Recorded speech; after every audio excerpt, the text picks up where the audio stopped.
Mitjançant aquest vídeo aprendrem a col·locar una sonda nasogàstrica Compact Soft.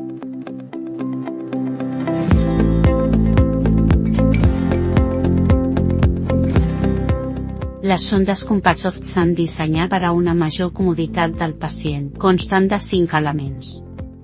Un fiador premuntador que facilita la col·locació de la sonda, un connector amb fit específicament dissenyat per a l'administració de nutrició enteral, una sonda de poliuretà tou i completament radiopac, que té marques d'inserció per a confirmar la correcta posició de la sonda, 4 orificis laterals situats de manera alterna per a facilitar el flux de líquids i prevenir el risc d'obstrucció de la sonda, un extrem distal arrodonit perquè la inserció de la sonda no sigui traumàtica. Les zones Compact Soft estan disponibles en diversos calibres, longituds i característiques per atendre les necessitats de pacients tant adults com pediàtrics.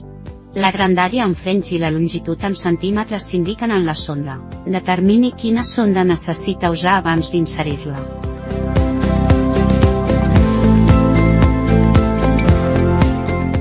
Abans de col·locar la sonda, llegeixi les instruccions d'ús del producte i consulti el protocol del seu centre.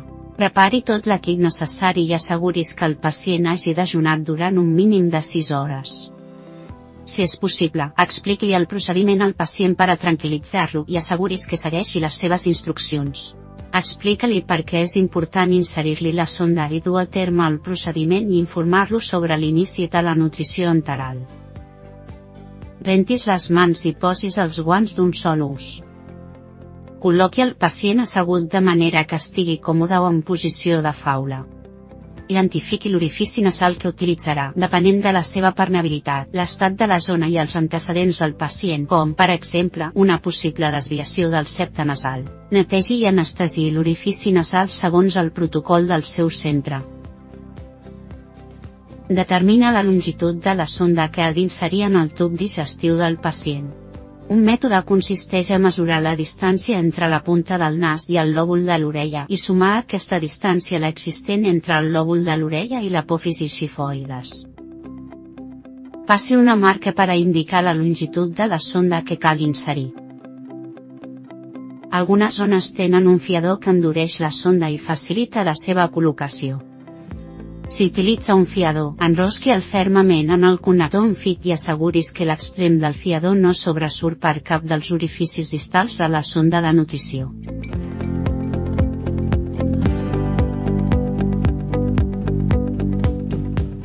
Lubrifiqui l'extrem distal de la zona segons el protocol del seu centre.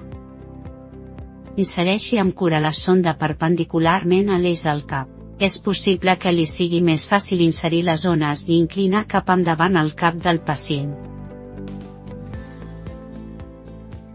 Quan la sonda arribi a la nasofaringe, demani al pacient que baixi lleugerament el cap i comenci a empassar.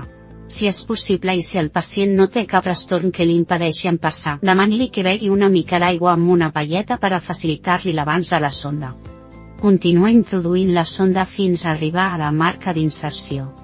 Si el pacient us o experimenta alguna resistència, és possible que sigui un senyal que la sonda ha entrat en la traca. Retiri immediatament la sonda i torni a iniciar el procediment.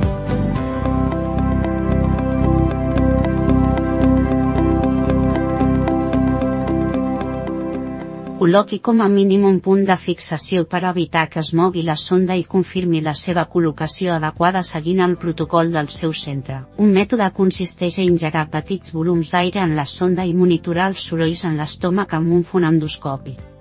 Un segon mètode consisteix a aspirar el residu gàstric amb una xeringa per a mesurar el valor del pH. El monitoratge amb raigs X també permet confirmar la col·locació de la sonda. Sempre que sigui possible, aquesta ha de ser el mètode d'elecció. Una vegada confirmada la posició correcta de la sonda, retiri amb cura el fiador si l'ha utilitzat mentre s'assegura que la sonda es manté en la seva posició. A continuació, confirmi el correcte funcionament de la sonda infonent aigua. Suggeri la sonda amb un apòsit adhesiu en el nas, alhora que s'assegura que la sonda no exerceix cap força sobre l'orifici nasal i no està en el camp visual del pacient. A continuació, passi la sonda per darrere de l'orella del pacient i suggeri-la al voltant de la mandíbula i el coll.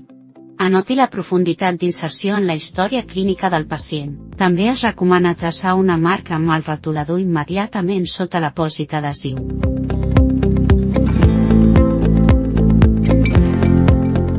Consulti el protocol del seu centre per a obtenir més informació sobre l'ús diari i el manteniment de les zones nasogàstriques. Abans de cada ús, asseguris que la sonda no s'ha mogut. Connegui la sonda a un sistema d'administració en fito o a una xeringa per administrar nutrició enteral, líquids o medicació al pacient. Renti amb regularitat la sonda amb aigua abans i després de cada administració o cada 4 a 8 hores durant l'administració contínua, i encara amb més freqüència en el cas de sondes de calibre petit. Asseguris que els medicaments administrats mitjançant les zones són adequats per a la via enteral i utilitzi la via oral sempre que sigui possible.